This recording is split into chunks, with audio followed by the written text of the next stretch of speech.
ಒಲವಾ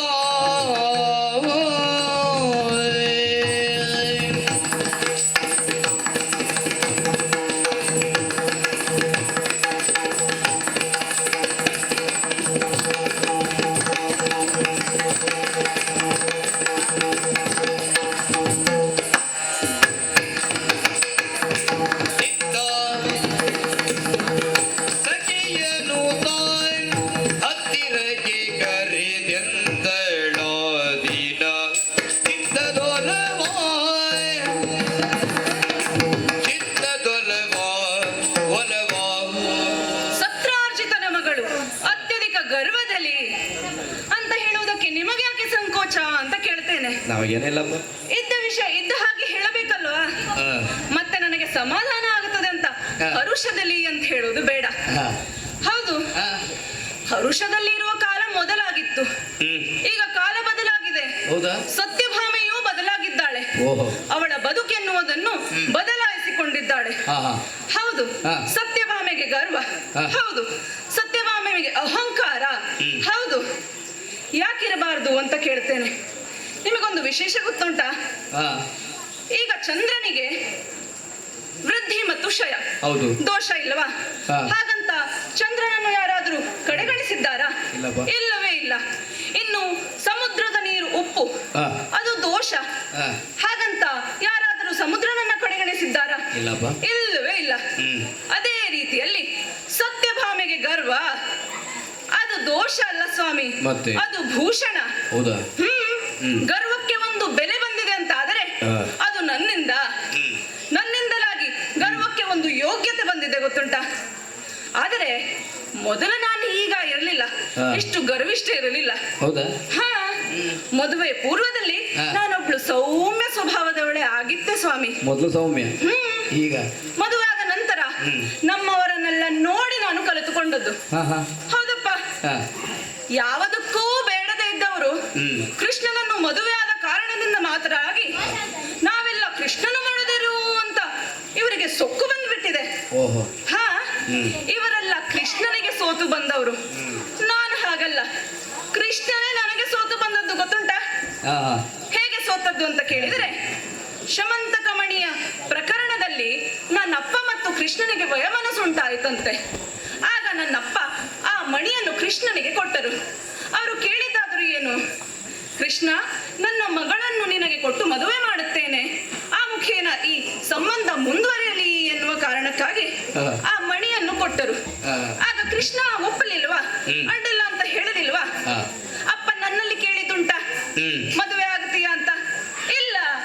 ಹಾಗಾಗಿ ಕೃಷ್ಣನೇ ನನ್ನನ್ನು ಮೆಚ್ಚಿಕೊಂಡದ್ದು. ಸರಿ, ಉಳಿದವರೆಲ್ಲ ಕೃಷ್ಣನನ್ನು ಮೆಚ್ಚಿಕೊಂಡು ಬಂದವರು, ನಾನು ಹಾಗಲ್ಲ. ಹಾಗಿದ್ದ ಮೇಲೆ ಸೋತ ಅವರಿಗೆ ಇಷ್ಟು ಸೊಕ್ಕಿರುವಾಗ ನನಗೆ ಎಷ್ಟು ಸೊಕ್ಕಿರಬೇಡ. ಸರಿ ಸರಿ. ಇನ್ನೊಂದು ವಿಶೇಷ ಗೊತ್ತುಂಟಾ? ಏನು? ನಾನು ಬರುವ ಪೂರ್ವದಲ್ಲಿ ಈ ದ್ವಾರಕೆಯಲ್ಲಿ ಏನಿತ್ತು? ಏನೂ ಇರಲಿಲ್ಲ, ಬರೀ ಬಾಗಿಲುಗಳೇ ಇದ್ದು. ನಾನು ಬಂದ ಮೇಲೆ ಈ ದ್ವಾರಕೆಗೆ ಹೊಸ ಬೆಳಕು ಅಂತ ಬಂದಿದೆ, ಗೊತ್ತುಂಟಾ? ಹೊಸ ಬೆಳಕು ನಿಮ್ಮಿಂದ ಎಲ್ಲ ಬಂಗಾರಮಯವಾಗಿದೆ ನೋಡಿ. ಯಾಕೆ? ಶಮಂತಕಮಣಿಯ ಪ್ರಭಾವ. ಇನ್ನೊಂದು ವಿಶೇಷ ಗೊತ್ತುಂಟಾ? ಏನು? ಈಗ ಒಂದು ಹೆಣ್ಣನ್ನು ಪರಿಚಯಿಸುವುದು ಹೇಗೆ? ಇಂಥವರ ಮಗಳು, ಮದುವೆ ಆಗುವ ಪೂರ್ವದಲ್ಲಿ ಇಂಥವರ ಮಗಳು, ಇನ್ನು ಮದುವೆ ಆದ ನಂತರದಲ್ಲಿ ಇಂಥವರ ಹೆಂಡತಿ ಅಂತ, ಅಲ್ವಾ? ಈಗ ನಾನು ಮದುವೆಯಾಗಿ ಎಷ್ಟೋ ಸಮಯ ಆಗಿದೆ, ಆದರೂ ನಾನು ಬರುವಾಗ ನೀವು ಹೇಳಿದ್ದೇನು? ಸತ್ರಾರ್ಜಿತನ ಕುವರಿ ಅಲ್ಲವಾ? ಅದರ ಅರ್ಥ ಏನು? ನನ್ನ ಅಪ್ಪನ ಯೋಗ್ಯತೆ ಅಷ್ಟುಂಟು ಅಂತ. ಪರಮ ಭಾಗವತರು ನೀವು, ನಿಮ್ಮಂಥವರೇ ನನ್ನನ್ನು ಸತ್ರಾರ್ಜಿತನ ಮಗಳು ಅಂತ ಹೇಳ್ತೀರಾ ಬಿಟ್ಟರೆ ಕೃಷ್ಣನ ಮಡದಿ ಅಂತ ಕರಲಿಲ್ಲ, ಅಲ್ಲವಾ? ಹಾಗಿದ್ದ ಮೇಲೆ ಕೃಷ್ಣನ ಕೊಡುಗೆ ನನ್ನ ಯೋಗ್ಯತೆಗೆ ಎಂಥದ್ದು ಇಲ್ಲ. ನನ್ನಿಂದ ಕೃಷ್ಣ ಬಿಟ್ಟರೆ ಅವನಿಂದ ನಾನಲ್ಲ. ಇದೆಲ್ಲ ಹೌದು ಸ್ವಾಮಿ, ಆದರೆ ಮಾನಸಿಕವಾದಂತ ಸಮಾಧಾನ ಬೇಕೋ ಬೇಡವೋ? ಬೇಕಪ್ಪ. ನನ್ನ ಮಾನಸಿಕ ಸಮಾಧಾನವನ್ನು ಕದಡಿಸಿದವರು ಯಾರಂತ ಕೇಳಿದರೆ ಬೇಡ ಬಿಡಿ ಸ್ವಾಮಿ. ನಿಮ್ಮಲ್ಲಿ ಏನು ಹೇಳುವುದು? ಇದಕ್ಕೆ ಪರಿಹಾರ ಸಿಗಬೇಕು ಅಂತಾದರೆ ಹಾ, ಆಪ್ತರಲ್ಲಿಯೇ ಸಮಾಲೋಚನೆ ಮಾಡಬೇಕು. ಬೇರೆ ಜನ ಇದ್ದಾರಾ? ಹಾ, ಹಾಗಿದ್ರೆ ಹಾಗೆ ಮಾಡಬೇಕು ಅಂತಾದರೆ ಆಪ್ತರನ್ನೇ ಕರೆಯಬೇಕಲ್ವಾ? ಯಾರಲ್ಲಿ? ಸಖಿ,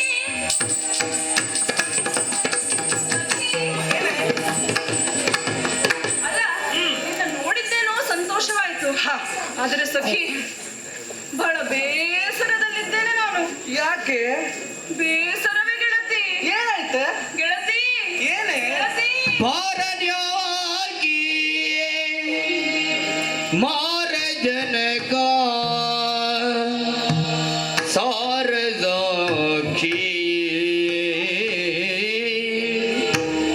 ಮೂರು ದಿನಗಳಾಯ್ತು ಬರದಿ ಭಾರಿ ಬಳಲಿದೆ. ಮೂರು ದಿನಗಳಾಯ್ತು ಬರದೆ ಭಾರಿ ಬಳಲಿದೆ ಭಾರಿ ಬಳಲಿದೆ.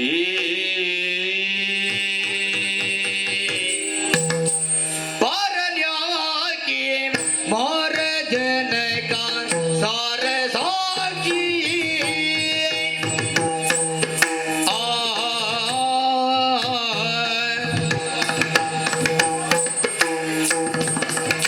ಪಾರನ್ಯಾಗಿ ಪಾರನ್ಯಾಗಿ ಪಾರನ್ಯಾಗಿ ಮಾರ ಜನಕ ಸಾರದಾಖಿ ಪಾರನ್ಯಾಗಿ ಪಾರನ್ಯಾಗಿ ಪಾರನ್ಯಾಗಿ ಮಾರ ಜನಕ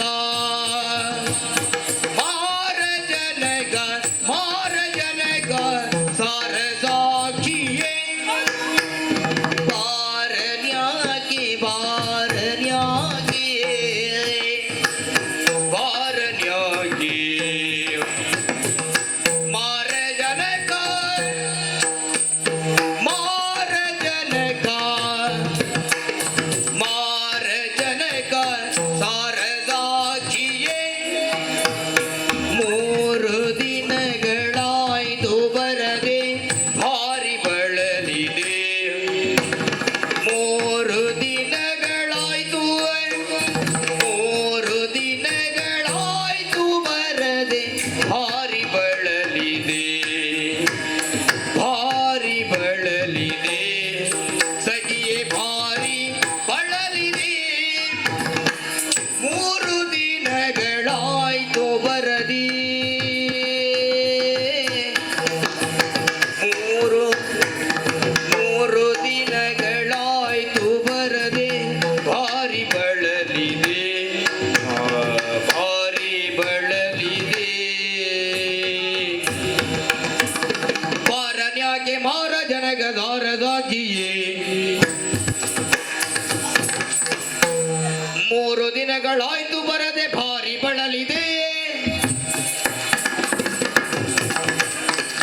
ಮೂರು ದಿನಗಳಾಯ್ತು ಬರದೆ ಭಾರಿ ಬಳಲಿದೆ. ನಾ ಭಾರಿ ಬಳಲಿದೆ ನಾ ಭಾರಿ ಬಳಲಿದೆ.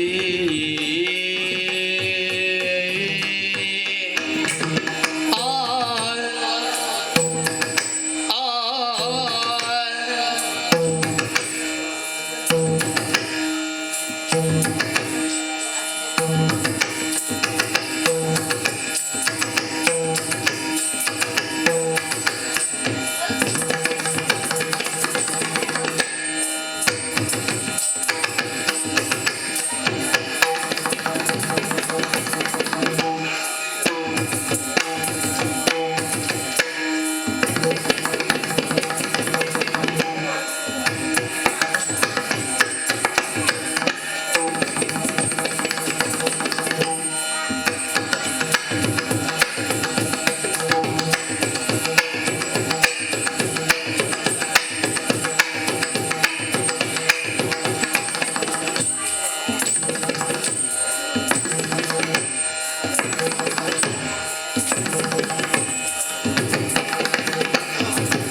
ರಮಣನ ನೀರೆ ಹೋಗಿ ನೀರೆ ಹೋಗಿ ಹೋಗಿ ಹೋಗಿ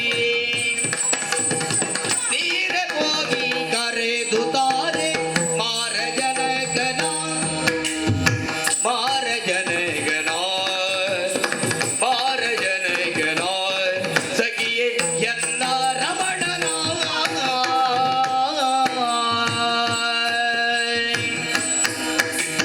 ಯಾವನಾದಿ ನಿಲಯದೊಳಗೆ ಸೇರಿ ಇರುವನು ನೀರೆ ಹೋಗಿ ಕರೆದು ತಾರೆ ಮಾರ ಜನಗನ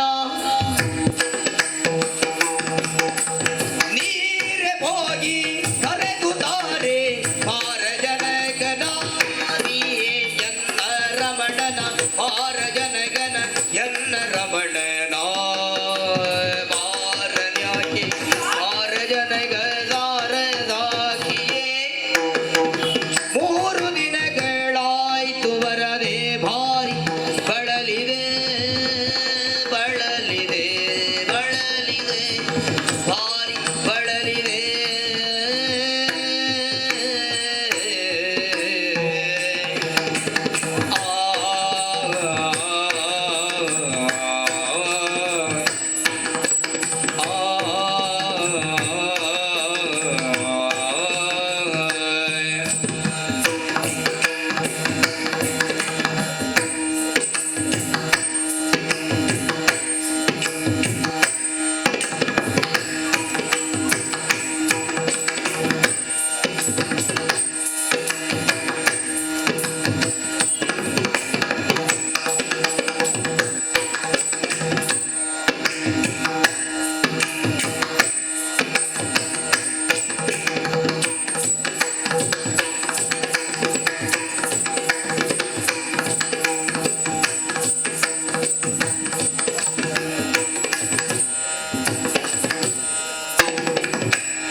ಮಾರನ್ಯಾಗೆ ಮಾರ ಜನಕ ಸಾರದಾಕಿಯೇ ಮೂರು ದಿನಗಳಾಯ್ತು ಬರದೆ ಭಾರಿ ಬಳಲಿದೆ ಮೂರು ದಿನಗಳಾಯ್ತು ಬರದೆ ಮೂರು ದಿನಗಳಾಯ್ತು ಬರದೆ ಭಾರಿ ಬಳಲಿದೆ ನಾ ಭಾರಿ ಬಳಲಿದೆ ಬಳಲಿದೆ ಬಳಲಿದೆ ಭಾರಿ ಬಳಲಿದೆ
ಯಾವ ನಾರಿ ನಿಲಯದೊಳಗೆ ಸೇರಿ ಇರುವನು ನೀರೇ ಹೋಗಿ ಕರೆದು ತಾರೆ ಮಾರ ಜನಗನ ಸಖಿಯೇ ಎನ್ನ ರಮಣನ ಮಾರ ಜನಗನ ಮಾರ ಜನಗನ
ತಗ್ಗ ತಿನ್ನ ತೈ ತೈ ದಾರಿ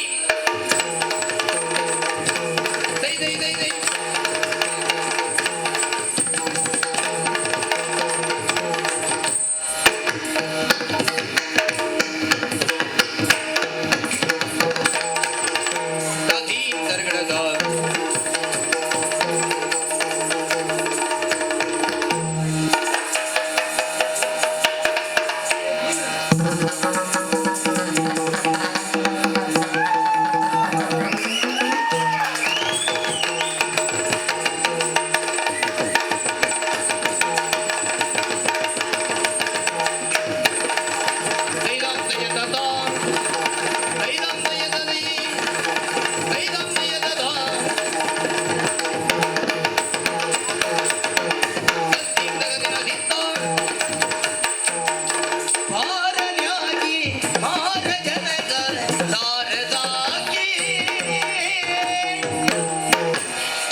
ಅತಿ ಪ್ರಚಾರದಲ್ಲಿರುವ ವ್ಯಕ್ತಿಯನ್ನು ಮದುವೆ ಆದ್ರೆ ಹೀಗೆ ಆಗುವುದು.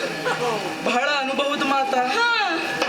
ಲೋಕ ಕಲ್ಯಾಣ ಅಂತ ಲೋಕದಲ್ಲಿಯೇ ತಿರುಗಾಟ ಮಾಡ್ತಾ ಇರ್ತಾರೆ ವಿನಃ ಮನೆಯಲ್ಲೊಬ್ಬಳು ಹೆಂಡತಿ ಇದ್ದಾಳೆ, ಅವಳ ಯೋಗಕ್ಷೇಮವನ್ನು ವಿಚಾರಿಸಬೇಕು ಎನ್ನುವ ಅರಿವೇ ಅವರಿಗಿಲ್ಲ. ಈಗ ಅಂದ್ರೆ ನನ್ನವರ ಕಥೆ ಹೇಳ್ತಾ ಇರುವುದು ಕೃಷ್ಣನ ಬಗ್ಗೆ. ಸುಮ್ಮನಿರಿ ಅಮ್ಮ, ಕೃಷ್ಣನ ಬಗ್ಗೆ ಅಂತ ಹೇಳು ನೀವು. ಸಖಿ, ನನಗೆ ಗೊತ್ತಿಲ್ವ ಕೃಷ್ಣನ ಬಗ್ಗೆ? ನಿನಗೆ ಗೊತ್ತಿದ್ದಕ್ಕಿಂತ ನನಗೆ ಕಡಿಮೆ ಹೇಳಿದ್ದು ನಾನು. ನನಗಿಂತ ಹೆಚ್ಚು ಗೊತ್ತುಂಟ. ಹೇಳಿದ್ದು ನಾನು. ನನ್ನ ಗಂಡ ನನಗೆ ಗೊತ್ತುಂಟಲ್ವಾ? ನಿಮ್ಮದೇ ಗಂಡ. ಸಖಿ ಸಖಿ, ನನ್ನವರು ಮನೆಗೆ ಬಾರದೆ 3 ದಿನ ಆಯ್ತೆ. ಅಯ್ಯೋ ಕೃಷ್ಣ, ಒಂದಲ್ಲ ಎರಡಲ್ಲ 3 ದಿನ ಆಯ್ತೆ. ಇಲ್ಲಿ ಬನ್ನಿ. ಎಷ್ಟು ದಿನ? 3 ದಿನ. ನಿಮ್ಮ ಗಂಡ ಬರದೆ 3 ದಿನ ಆಯ್ತು. ನನ್ನ ಗಂಡ ಬರದೆ 3 ತಿಂಗಳಾಯ್ತು. ಅದು ಗೊತ್ತಾ ನಿಮ್ಗೆ? 3 ತಿಂಗಳ ಮತ್ತೆಂತದ್ದು? ಸುಮ್ಮನೆ ಸಖಿ, ಬಾರ ಇಲ್ಲಿ. 3 ತಿಂಗಳಲ್ಲ, 3 ವರ್ಷ ಆದ್ರೂ ನಿನಗೆ ತೊಂದರೆ ಇಲ್ಲ. ಗೊತ್ತುಂಟ ಯಾಕೆ? ಎಂತ ಹೇಳುವುದಮ್ಮ ನೀವು? ಯಾಕೆ ಗೊತ್ತುಂಟ? ನಿನ್ನ ಗಂಡನಿಗೆ ನೀನೊಬ್ಬಳು ಮಾತ್ರ. ನನ್ನ ಗಂಡನಿಗೆ ಹಾಗಲ್ಲವಲ್ಲ. ನನಗ ಒಂದೇ ಗಂಡನಾದ್ರೂ ನನ್ನ ಗಂಡನಿಗೆ ಹಲವಾರು ಮಡದಿಯರು, 16,008 ಮಡದಿಯರು. ಇಷ್ಟೆಲ್ಲ ಮಡದಿಯರು ಹೊಂದಿರುವಂತಹ ಅವರು ಈಗ ನನ್ನಲ್ಲಿ ಇಲ್ಲ ಅಂತ ಹೇಳಿದ್ರೆ ಎಲ್ಲಿರಬಹುದು? ಎಲ್ಲಿರಬಹುದು? ಅವರು ನನ್ನನ್ನು ಬಿಟ್ಟು 3 ದಿನ ಆಯ್ತು ಅಂತ ಆದ್ರೆ ಮತ್ತೆಲ್ಲಿರಬಹುದು? ನನ್ನ ಯಾವ ಸವತಿಯೊಟ್ಟಿಗೆ ಇದ್ದಾರಾ ಅಂತ. ಅಮ್ಮ ಅಲ್ಲವೇ ಸಖಿ? ಈಗ ನಾನೇ ಅವರಲ್ಲಿ ನನ್ನ ಗಂಡ ನಿಮ್ಮ ಮನೆಯಲ್ಲಿದ್ದಾನ ಅಂತ ಕೇಳಿದ್ರೆ ಆಗುತ್ತದಾ? ಆಗುದಿಲ್ಲ. ನಾನು ಯಾರು? ಸತ್ರಾರ್ಜಿತನ ಕೋರಿ ಸತ್ಯಭಾಮಾದೇವಿ ಅಲ್ವಾ? ಕಮಣಿ 8 ಮನ ಬಂಗಾರ. ನನ್ನ ಅಭಿಮಾನಕ್ಕೆ, ನನ್ನ ಅಹಂಕಾರಕ್ಕೆ ಅಲ್ಲ, ನನ್ನ ಸ್ವಾಭಿಮಾನಕ್ಕೆ ತಕ್ಕಾಗುವುದಿಲ್ಲವಾ? ಖಂಡಿತ. ಹಾಗಾಗಿ ನೀನೊಂದ ಕೆಲಸ ಮಾಡ್ಬೇಕು. ಏನು? ನೀನು ಹೋಗಿ ನನ್ನವರನ್ನ ಅಲ್ಲ, ಈ 3 ದಿನದಲ್ಲಿ ಅವರ ಸುಳಿವೇನಾದರೂ ನಿನಗೆ ಸಿಕ್ಕಿತು ಅಂತಾದ್ರೆ ಈಗಲೇ ಹೇಳು. ಇಲ್ಲ ಅಂತಾದ್ರೆ ತಕ್ಷಣ ಹೋಗಿ